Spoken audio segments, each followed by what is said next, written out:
Hello and welcome, Misties, to our podcast, Within the Mist, a hidden place where we tell stories and analyze the likes of cryptids, ghosts, and other mysteries for our and hopefully your amusement.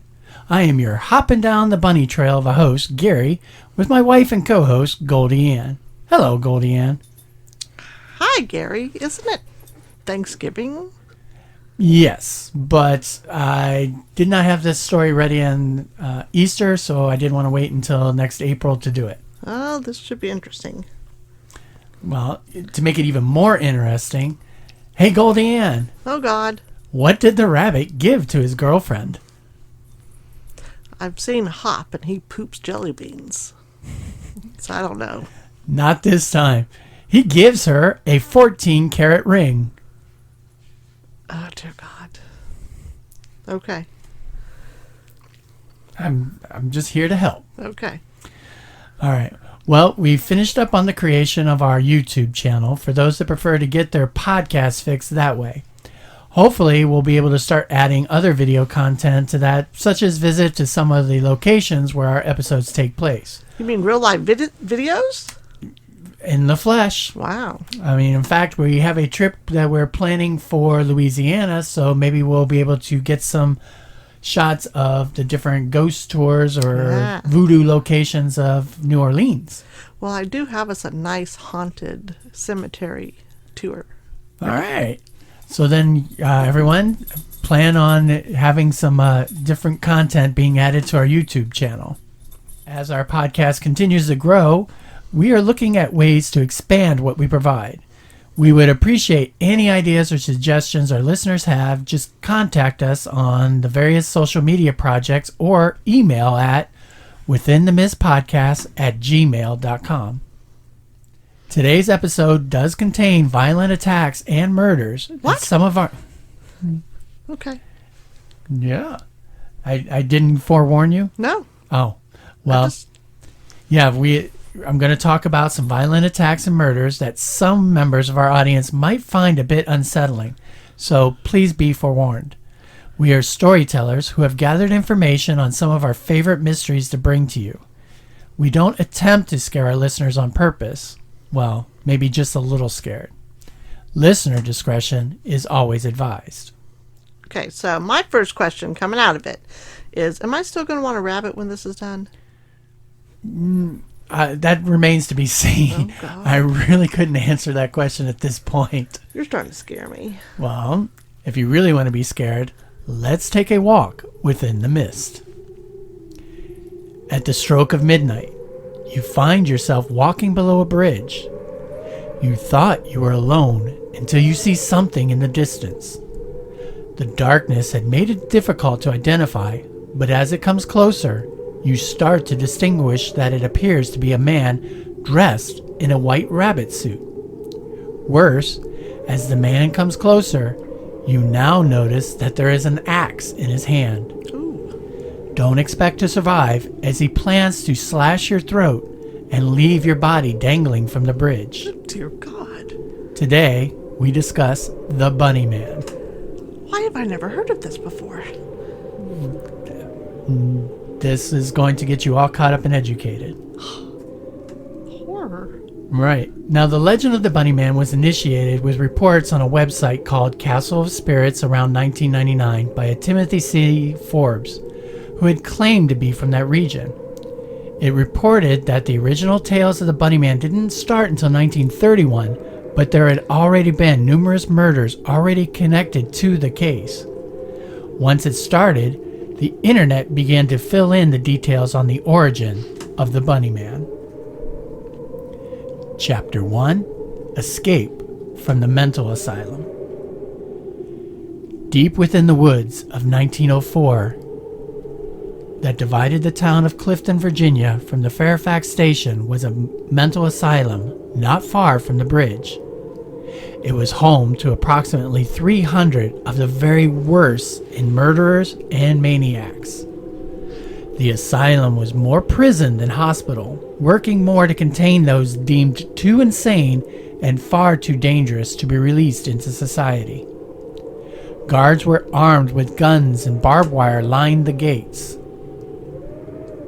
Its purpose was more as a prison rather than a hospital to attempt to treat them as patients. Wild and horrible rumors of what went on inside that facility was enough to give the Clifton residents nightmares. Rumors of the tortures and experiments on the people inside frightened even the bravest of men, so much so that everyone avoided that part of the forest. They didn't like the idea of mental patients near their growing and respectable community. The townspeople organized and petitioned and eventually pressured the government to get the facility shut down. All the patients were to be taken by bus to the Lorton prison to await until they could be appropriately sentenced far from the concerns of the residents of Clifton. The transport of the criminally insane patients was scheduled to take place in the middle of the night to avoid the attention of the town residents. It was deemed easier to sneak in the dead of night than to answer the questions from any prying eyes. The less known about the state of the people they previously held within their walls, the better. Armed guards boarded the patients, who were chained together in pairs onto the buses. The buses left one at a time from the condemned mental asylum. As the very last bus was on its way to the prison, the driver swerved to avoid hitting a stray animal that darted in the headlights across the road in front of him. By reflex, the driver pulled too hard on the steering wheel and caused the bus packed with the patients to drive off the road and crash into the dark trees of the forest. When the bus failed to arrive, men were sent out from the Lorton prison to investigate the disappearance. What they found was a massive confusion, as the driver and many of the guards were injured or killed in the crash.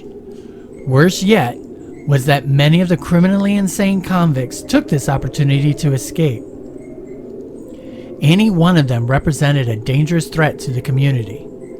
The Lorton prison guards immediately initiated a search and capture. Working their way through the dark and dense woodland was difficult. Fortunately, due to their being chained together and the injuries that they suffered in the accidents, the criminals were unable to travel far. All of them were reapprehended by the guards in the late-night manhunt. They were able to regain control before news of the accident got out. Well, all of the convicts were captured except for two, a Douglas J. Griffin and Marcus Walster. After the crash, the two men had disappeared into the forest. The guards organized a search party for the two mental patients once the others were contained, but nothing could be found of them at night. They had vanished into thin air.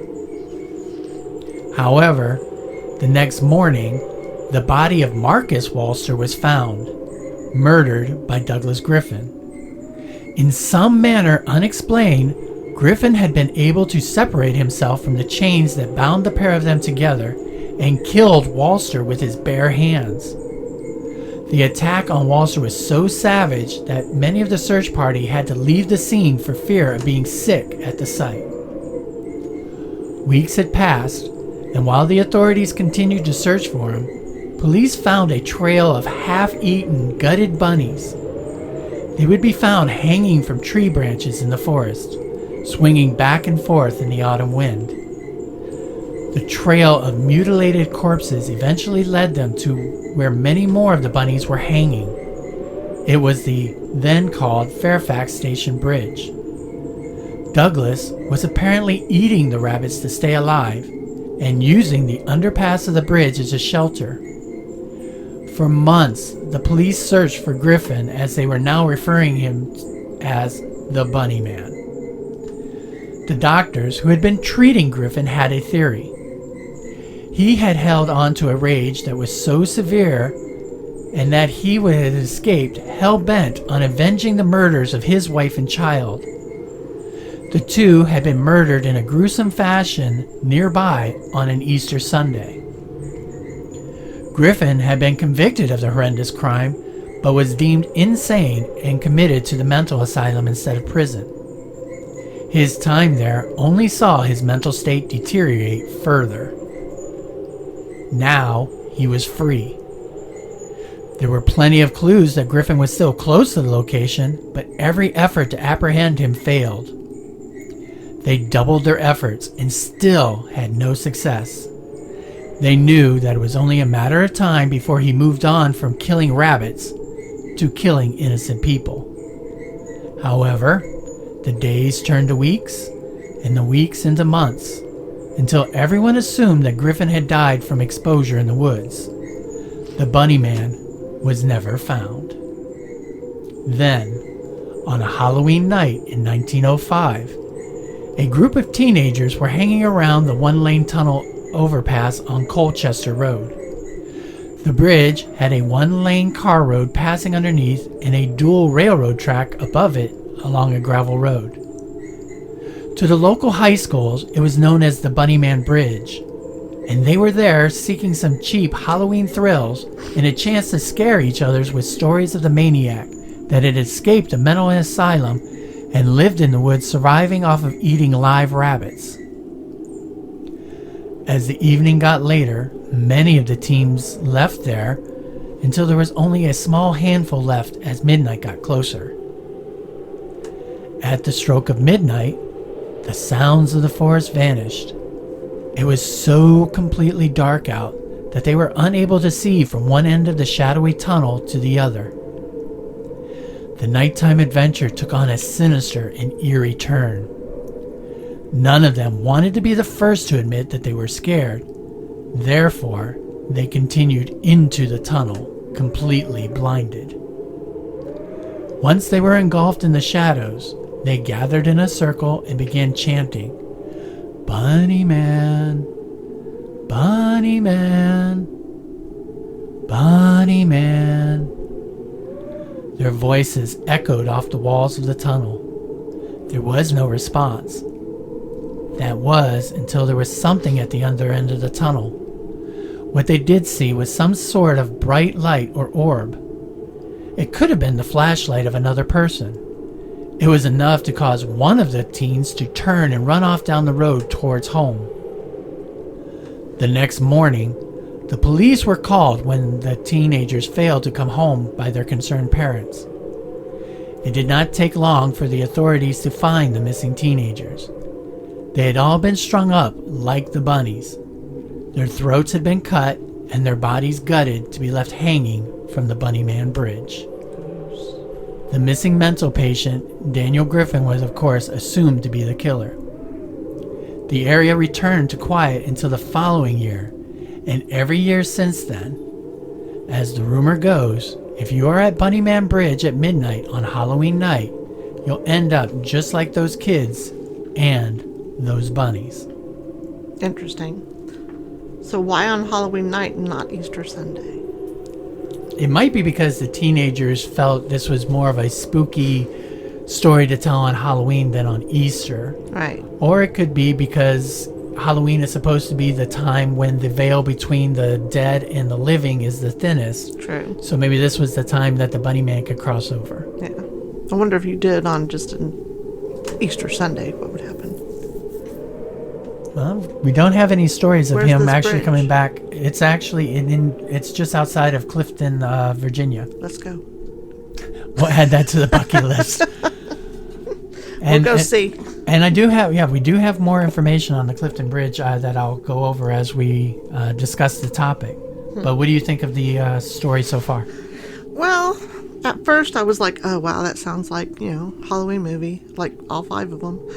But then it got a little better after that. I'm like, okay, maybe not. It's a little bit different. Well, the ambulance gets in a wreck and the, mass killer escapes. That happened in at least 3 of the 5. Well, maybe Halloween based their stories on the Bunny Man. That's also what I was thinking. Ooh. Of course, this story sounds like so many other urban legends designed to frighten you in the dark of Halloween night.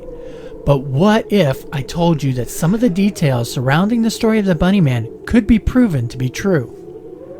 What if the story's very start of a mother and child who had been murdered and caused a man to be committed to a mental institute actually did happen in this area?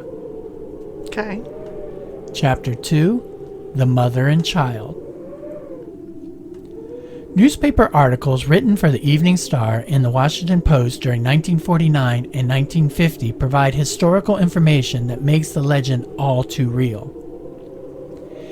It was Thursday, February 24th of 1949. Mrs. Frances Holliber was 37, and her 8-month-old daughter, June, drove to Fairfax County to visit the Green Forest Nudist Colony Lodge in that area that would later be Reston for the weekend. They were in the company of Frances' estranged husband, Charles, who was a member of the nudist colony. Oh, this is interesting. Yes, it was a different time back then. Now, Charles was June's father and Frances' husband, although the two of them never shared a home. In fact, the couple's relationship had deteriorated to the point that the pair was all but divorced by the time. Frances was pregnant with her second child, and the two may have planned this trip to determine if there was any hopes of saving their marriage. Upon leaving the lodge, the car became mired in some mud. The couple quarreled and fought, and Mrs. Holliber took her daughter in her arms and walked away from her husband, back down along the road towards the lodge. She was never seen and never returned again. Charles Holliber had spent the night in the car and got a ride back to Washington the next day. Once home, he returned with his brother-in-law and a friend to retrieve the car from the mud. Still finding no evidence of his family, the police were finally notified. There was an intensive search of the area that was organized involving the Fairfax County Police, Washington detectives, and even the local Boy Scouts.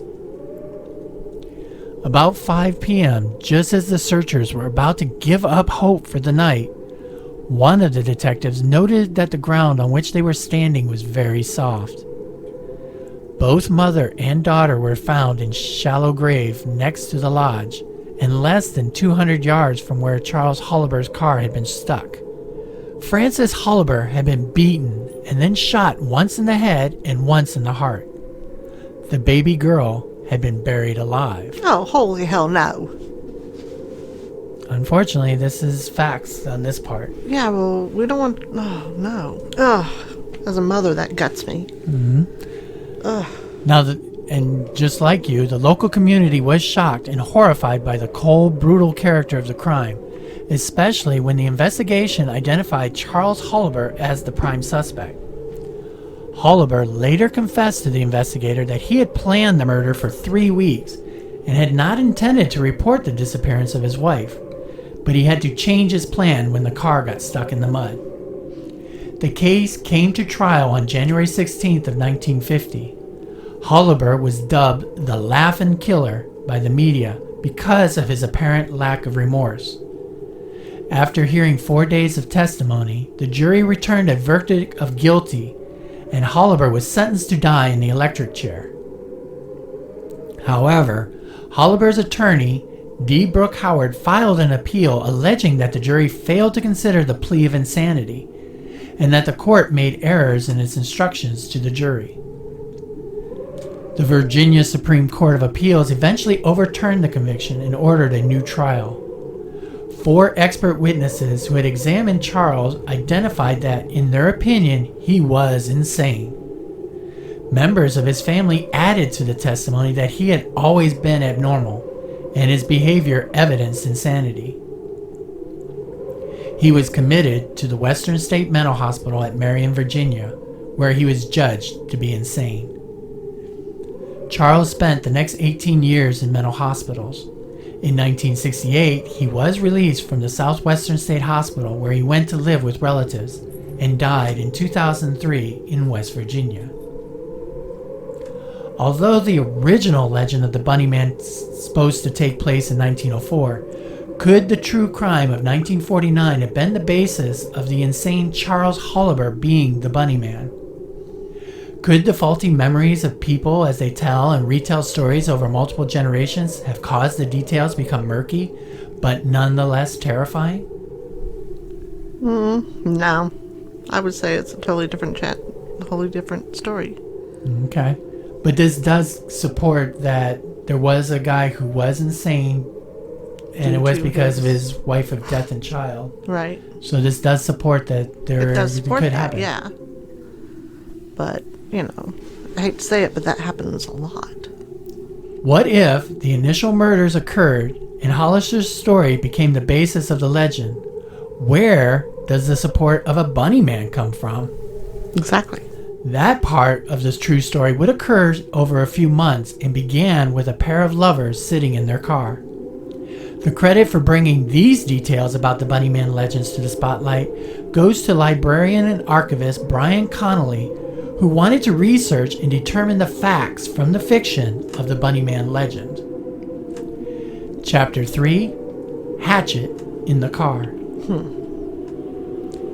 On October 18, 1970, the Washington Post reported that, quote, "Man in bunny suit sought in Fairfax."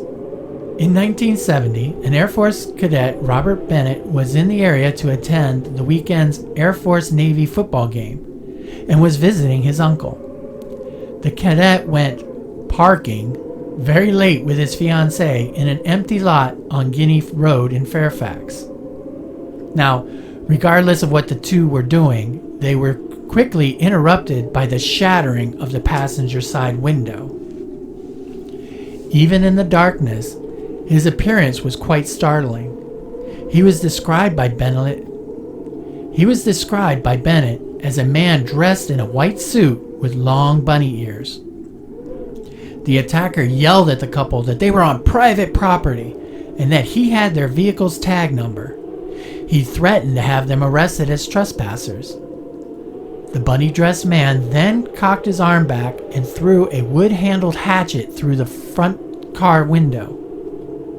Satisfied that he had gotten his point across to the young couple, the rabbit skipped off into the night. Bennett and his fiancée raced from the car to cross the street back to his uncle's house.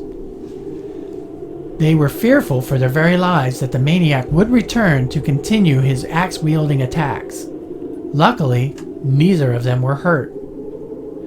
With his uncle, the pair went directly to the Clifton Police Department to report what just had happened.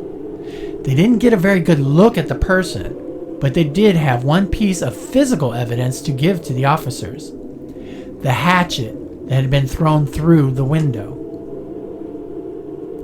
Could this man in a white rabbit suit have been the mental patient that killed and strung up bunnies from a bridge? Wow. Could be. I think that one's even better. Again, this what one was is the year on that one? This was happened in 1970. Yeah. 1904, 1970. He sounded like a crazy old man. Get off my lawn. Yeah. Or maybe he's a ghost. It does play into the legends of him appearing only on Halloween. Right. But what if cars were not the only target for the rage of the bunny man and his axe? Other witnesses experienced terrifying and odd encounters with the bunny man. Chapter 4: Hacking at Homes. The bunny man made another appearance, according to the Washington Post, on October 30th, 1970, which ties into why he appears on Halloween. Right. This occurred about a block away from his original sighting. Private security guard Paul Phillips was making his rounds in a developing subdivision. While inspecting the streets for any signs of trouble, he spotted movement at the side of one of the darkened new homes. Phillips stepped out of his car with flashlight in hand to confront the odd sight. He was able to discover what had caused the movement he noticed earlier. It was the long-eared man on the porch of a new but unoccupied home. This version, however, was not dressed in a white bunny suit, but one of gray, black, and white in color. He was holding a long-handled axe meant for chopping firewood. Okay. Phillips recounted what happened next. Quote, "I started talking to him, and that's when he started chopping." The bunny man did not respond to Phillips. Instead, he took several swings at a pole of the house, leaving deep gouges into the wood on the porch. He threatened that no one in particular, All you people trespass around here. If you don't get out of here, I'm gonna bust you on the head. Wow. Realizing that this man was dangerous, Phillips made his way back to his vehicle to retrieve his service revolver. Once he was suitably armed, he returned to the house that the man was chopping at. The bunny had hopped off by then back into the woods. Little bunny, boo, boo. Sorry. Phillips was able to provide a better description of the man he saw. The Fairfax County Police now started looking for a male in his late teens or early 20s at about 5'8" in height and about 60 pounds. This was all that the police department had to start their investigation with, but investigate they did. Chapter 5, The Investigation. Dun dun dun. Investigator W.L. Johnson was unable to turn up any conclusive information. He wrote, "After an extensive investigation into this and all other cases of this nature, it is still unsubstantiated as to whether or not there really is a white rabbit." There was one break in the case when the staff at Kings Park West Development received a phone call from an unidentified man who referred to himself as the Axeman. Hey, that's a Louisiana legend. Well, he kind of moved to Virginia as well in this case. The voice of the Axeman on the other side of the telephone was very upset about the discarding of plant debris and tree stumps into his woods. He offered to make everything right if they would meet with him at night and talk everything over. The police set up surveillance on the location, but the bunny man did not show up. All other leads in the weeks following the two attacks dried up, as there were many who claimed to have seen the bunny man, but there was no real details to track him down. After a few months, the police deemed the case inactive. So I thought that was the bunny man. What do you mean? The same bunny man as before? Yes, But it was dressed differently. It is believed that the bunny man that attacked the car is the same one that attacked the house. I mean, you're kind of really beating the odds of two different people a block apart from each other dressed as bunnies attacking. About a month later. Oh, okay. It's kind of weird that he would change clothes then. Well, maybe he has a whole collection of rabbit suits. Perv. It's kind of hard to imagine exactly what kind of thoughts a guy who walks around as a bunny suit with an axe really has as far as fashion. Yeah. Well, now that we've discussed the stories behind the bunny man, let's discuss some of the theories. Okay. Now, there are some historical inaccuracies. All these tales about the bunny man sound unlikely. This is mostly due to the historical inaccuracies surrounding much of the original lore. For one, there never was any documentation of a mental asylum for the criminally insane ever existing near Clifton. Oh.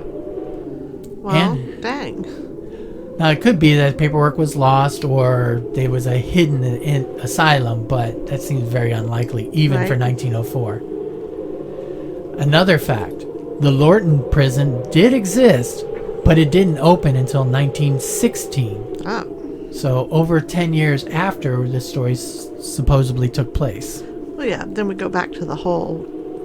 Confusing dates Yeah. and getting everything messed up. Agreed. Now, here's the next problem. There's no Fairfax court record of Douglas Griffin ever existing. If he had been involved in a murder, escape, and further grisly murders, then his name should have been all over the local papers, police records, and court documents. Right. Hence why it is possible that Douglas Griffin was the name that replaced Charles Holliber. Huh. That's just one theory. Right. In fact, the original story is the only resource that uses the name Douglas Griffin at all in any connection to the Bunnyman legend. It is part of a website that claims that proof and evidence about the incident does exist on microfiche at the Old Clifton Library. But That library never existed. What the hell? See, so there's a lot of holes in this legend. You'd think if somebody was going to make something up, they'd do it a little bit better with.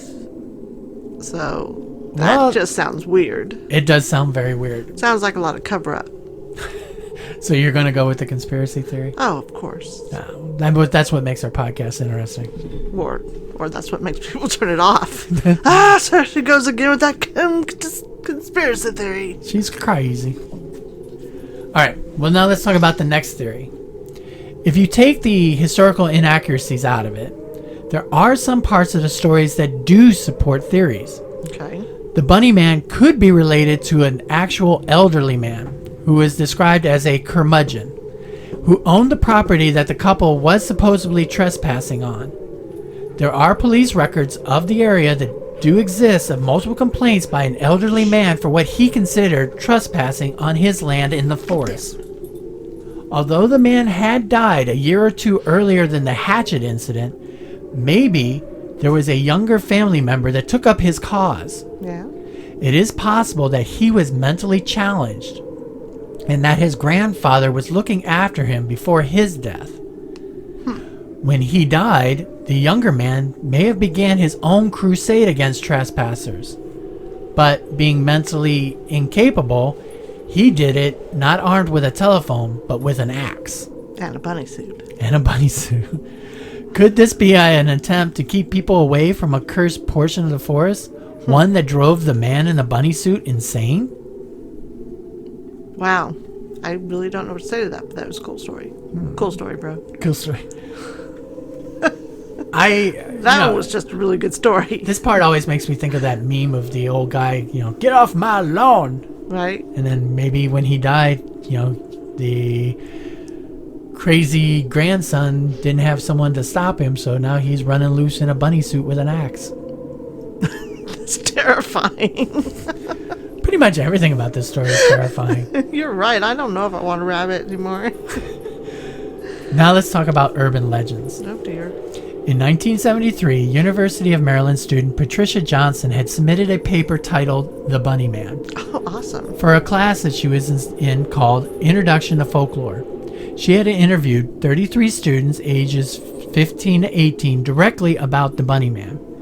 Now, her paper proves that the legend of the Bunny Man existed in some form even before the website in 1999. Johnson related that the tale met all of the qualifications of an urban belief tale by mixing historical truth with exaggerated storytelling.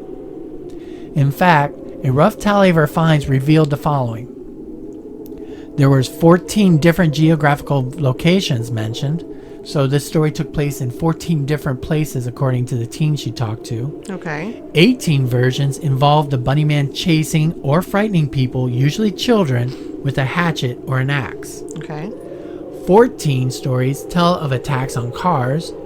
9 claim he attacked a couple parked in a car. 5 accuse him of vandalism on homes or buildings. And only 3 actually mention a murder. So because there's so many variations of the story, and based on the widespread geographical locations, Johnson concluded that the Bunny Man did not exist, or at least the true existence of who or what the Bunny Man is remains clouded beneath multiples of inaccurate stories and variations. That's awesome. So it's hard to tell out of all these 33 which was the true story of the Bunny Man. Because much like a game of telephone, the original message may have been true. The multiple people it passed through had changed it into the creation of its own, and this is what gives us the Bunny Man of today. Absolutely. That's a smart girl. Well, she's a college student. Yeah. Well, I was a college student too, but And you're very smart. Yeah, well, not that smart. Well, you did marry me. True. I mean, what? Wow. What are we talking about? That Bunny Man is just crazy. Moving on. Now, it's been said that every urban legend is based on a kernel of truth. The one-lane tunnel on Colchester Road has become a popular spot.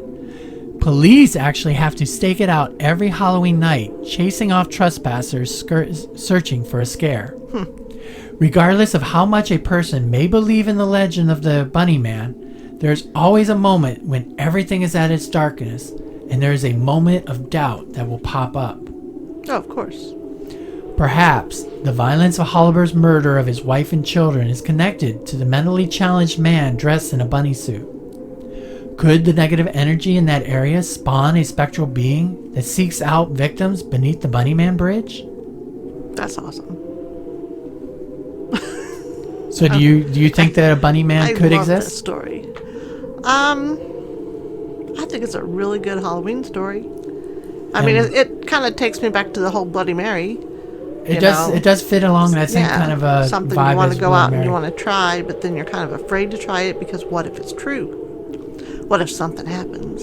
And that's why the police are always there every Halloween, because they know that there's going to be, tons of teenagers and people like us who are going to go out to that bridge just to test our luck and test fate to see if the legend is true. True, but why are there police there? Because, I mean, really, who cares? Well, it's to keep kids from doing stupid things like drinking and hurting themselves or causing fights or basically getting into mischief. Okay. In fact, the town of Clifton has fully embraced the legend with t-shirts and a haunted Halloween attraction. Oh, we just go to that. Exactly. They even have lawn decorations in Clifton, usually include a bunny man as part of their tombstones and zombies. So you'll find Bunny Man everywhere in Clifton as part of Halloween. That's cool. Now, of course, a Halloween movie and its 2 sequels has taken on the legend of the Bunny Man as a slasher maniac out to kill teenagers who dare to travel into his woods or come under his bridge. However, I do want to warn you, this version of the Bunny Man includes a clan of cannibals, and the man in the bunny suit prominently utilizes a chainsaw rather than his traditional axe. And the story takes place in California rather than Virginia. So, to be honest, the Bunny Man horror movies pretty much don't have anything to do with the Bunny Man that we're discussing today, which is sad. Is there a Bunny Man horror movie? Why have I not seen this? Because you're uncultured. There's actually 3 Bunny Man movies. Really? Yes. They're just that stupid, I'll watch them? It might be. All right. Okay. So, putting all this together, what are some of your final thoughts? Well, for one, I really liked the story. I thought it was very good. You were actually kind of worried at first when you saw the picture I had on the title screen of the guy dressed in a bunny suit, didn't you? That was crazy. I thought, I wasn't expecting it to actually be somebody dressed in a bunny suit. I thought it was like a cryptid or something.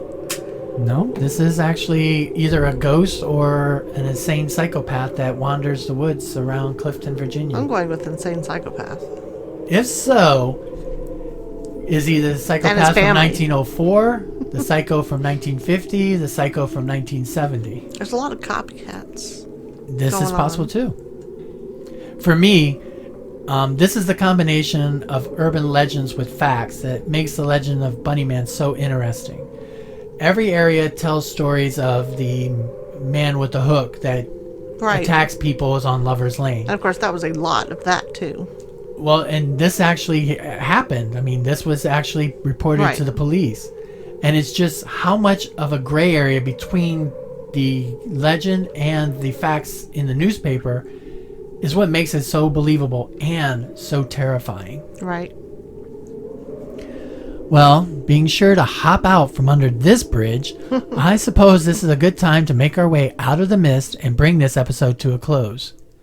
Special thanks to David Facilian and Facilian Studios for the introduction music. For those who want to learn more about the Bunny Man, be sure to check out The Bunny Man, Unmasked by Brian A. Conley. This is an essay that he wrote for the local library, and it has all kinds of great data in it. Also, there's Bunny Man Bridge, a novel by Ronald J. Van Weinsberg. I think I need to read those. Great. And for the rest of you, we would like to ask you to please leave us a review on the podcast provider you are listening to this podcast on. This helps promote our show.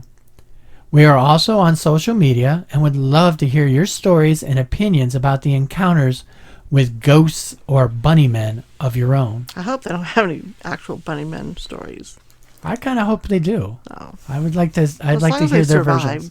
Well, if they're writing to us, I'm thinking they survived. Well, yeah, well, other than, hey, my grandfather, got killed by the bunny man. I don't want to hear that. Okay. Also, you can reach us on our Facebook page, Within the Mist Podcast. We are also on Instagram and Twitter.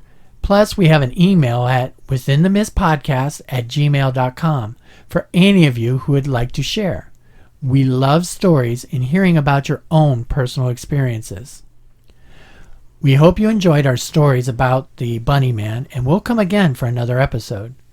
Please spread the word to your friends who would enjoy listening to our tales about cryptids, ghosts, and other things that go bump in the night. Until then, we hope you make your way out of the mist safely and perhaps a bit more curious. Goodbye, everyone. Bye. See you later.